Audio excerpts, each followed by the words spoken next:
Hi hello నమస్తే welcome to food truck.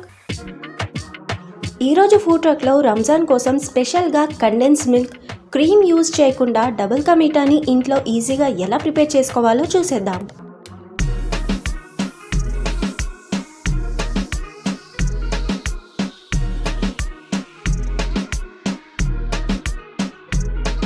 ఈ recipe కోసం నేను ఒక 5 బ్రెడ్ స్లైసెస్ని తీసుకున్నాను. ఫస్ట్ వీటికి ఉన్న బార్డర్స్ని కట్ చేసుకుందాం.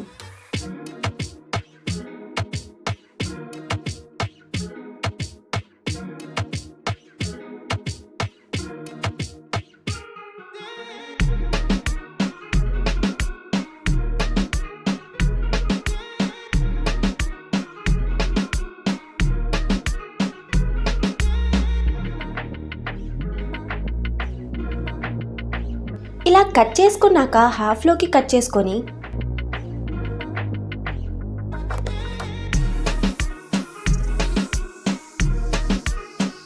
మళ్ళీ ఇలా ఇంకొకసారి కట్ చేసుకోవాలి.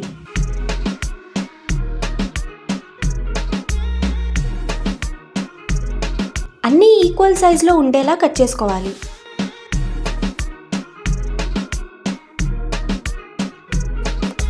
ఇప్పుడు మనం 20 పీసెస్ని కట్ చేసుకున్నాం. ఇంకా వీటిని పక్కన పెట్టేసి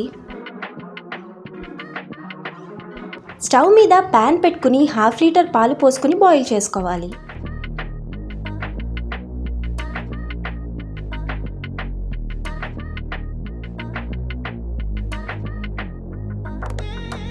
పాలని మీడియం ఫ్లేమ్లో మధ్య మధ్యలో కలుపుకుంటూ బాయిల్ చేసుకోవాలి.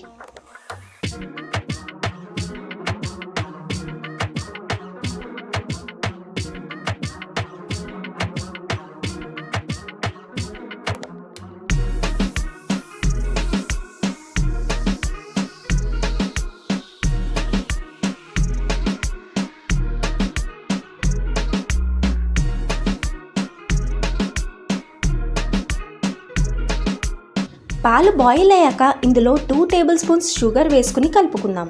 పాలని మీడియం ఫ్లేమ్లోనే ఇలా తిగ్గా అయ్యే వరకు కలుపుకుంటూ బాయిల్ చేసుకుని కొంచెం ఇలాచీ పొడి వేసుకుని కలుపుకుందాం.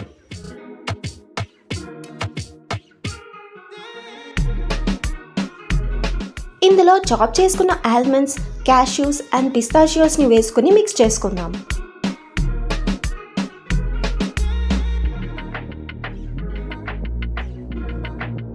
పాలు ఇలా తిగ్గా అయ్యి క్వాంటిటీ హాఫ్ వరకు తగ్గిపోయాక స్టవ్ ఆఫ్ చేసుకుని వీటిని పక్కన పెట్టేద్దాం.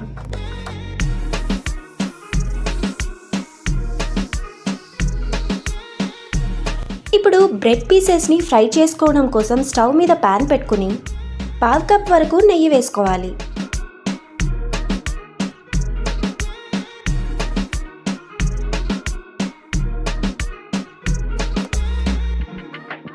నెయ్యి వేడయ్యాక బ్రెడ్ స్లైసెస్ని ఇందులో వేసి షాలో ఫ్రై చేసుకోవాలి.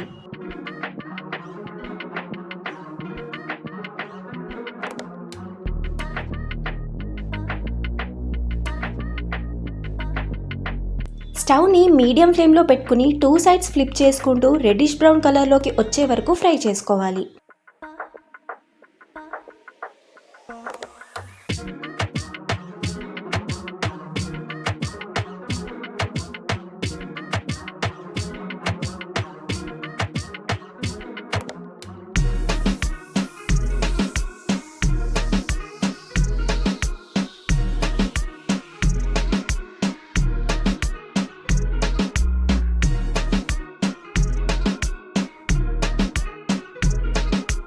ఫ్రై అయ్యాక తీసి టిష్యూ పేపర్ పెట్టుకున్న ప్లేట్లో వేసుకుంటే ఎక్సెస్ ఆయిల్ ఏమైనా ఉంటే పోతుంది.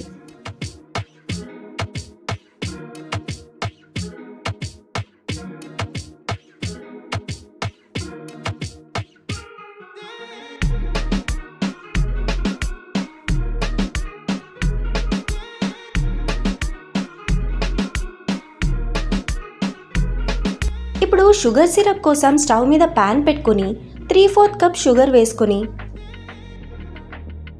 1/2 కప్ వాటర్ పోసుకుని బాయిల్ చేసుకోవాలి.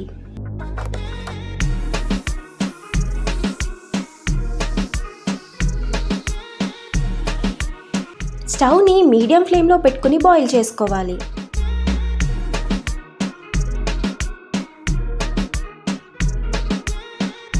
షుగర్ సిరప్ మరీ తీగపాకంలా కాకుండా స్టిక్కీగా అయ్యే వరకు ఇలానే బాయిల్ చేసుకుని ఇందులో కొంచెం ఇలాచీ పొడి వేసుకుని మిక్స్ చేసుకుందాం.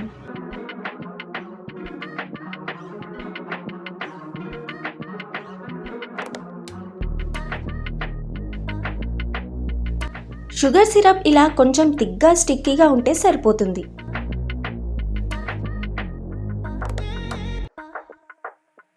ఇప్పుడు ఇంకా స్టవ్ ఆఫ్ చేసుకుని వెంటనే ఈ షుగర్ సిరప్ని ఫ్రై చేసుకున్న బ్రెడ్ స్లైసెస్ మీద వేసుకుందాం.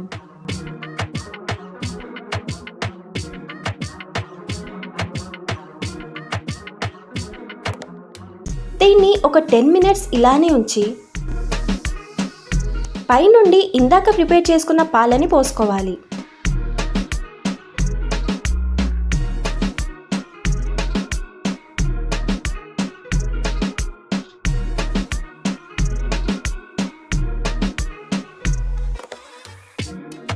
అలానే కొన్ని చాప్ చేసుకున్న ఆల్మండ్స్, క్యాష్యూస్ అండ్ పిస్తాచియోస్ని కూడా పైనుండి జల్లుకుని దీన్ని చల్లారనివ్వాలి. చల్లారిపోయాక ఫ్రిడ్జ్లో పెట్టుకుని చల్లగా సర్వ్ చేసుకుంటే మన Ramzan special double ka meetha ready అయినట్టే. డబుల్ కా మీఠా పర్ఫెక్ట్ కొలతలతో చేసుకుంటే చాలా ఈజీగా ఉంటుంది. ఇందులో యూజ్ చేసుకున్న బ్రెడ్ మరీ ఫ్రెష్గా కాకుండా ఒక ½ an hour అలా ఎండకి పెట్టుకుని ఫ్రై చేసుకుంటే నెయ్యి ఎక్కువగా పీల్చుకోకుండా ఉంటుంది. ఇందులో క్రీమ్ యూజ్ చేయలేదు కాబట్టి ఫ్యాట్ ఉన్న పాలని తీసుకుంటే బాగుంటుంది. పాలు మరీ థిక్గా కాకుండా అలా అని మరీ పల్చగా కాకుండా క్రీమీ టెక్స్చర్ వచ్చే వరకు బాయిల్ చేసుకోవాలి. మీకు కలర్ కావాలనుకుంటే ఫుడ్ కలర్ కానీ కుంకుమ పువ్వు కానీ వేసుకోవచ్చు. డబుల్ కా మీఠా చల్లారిపోయాక ఫ్రిడ్జ్లో పెట్టుకుంటే ఇందులో వేసుకున్న పాలు అంతా పీల్చేసుకుని డబుల్ కా మీఠా పర్ఫెక్ట్గా అవుతుంది. మరి మీరు కూడా ఈ యమ్మీ రెసిపీని ఇంట్లో ట్రై చేయండి అండ్ ఎలా వచ్చిందో కామెంట్ సెక్షన్లో మెన్షన్ చేయండి. వీడియో నచ్చితే లైక్ చేసి ఫ్రెండ్స్తో షేర్ చేయండి. అలానే మరిన్ని సింపుల్ అండ్ డెలిషియస్ రెసిపీస్ కోసం ఛానల్ని సబ్స్క్రైబ్ చేసుకోండి.